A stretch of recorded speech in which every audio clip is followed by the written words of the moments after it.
In today's video, I'm going to show you how to send videos on Gmail quickly and easily. This is a really simple process, and once you know the steps, you'll be able to attach and send video files in just a few clicks. If this video helps you out, make sure to hit the like button and subscribe for more easy tutorials just like this.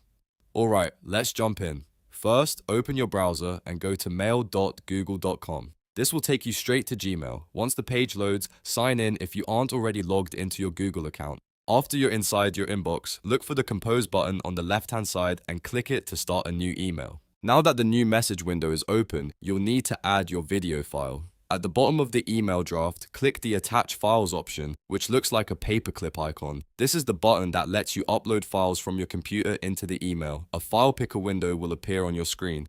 From here, browse through your folders and select the video file you want to send. You can choose a video from your desktop, downloads folder, or wherever it's saved on your device.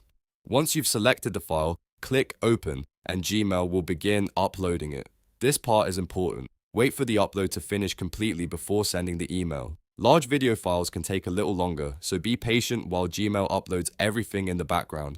You'll usually see an upload progress indicator near the bottom of the message. As soon as the file is fully uploaded and attached, you're ready for the final step. Click Send and your video will be delivered through Gmail to the recipient you chose. That's all there is to it. So again, the process is open Gmail, click Compose, attach the video file, wait for the upload to complete, and then hit Send. It's a very easy way to share videos with friends, co-workers, clients, or anyone else you want.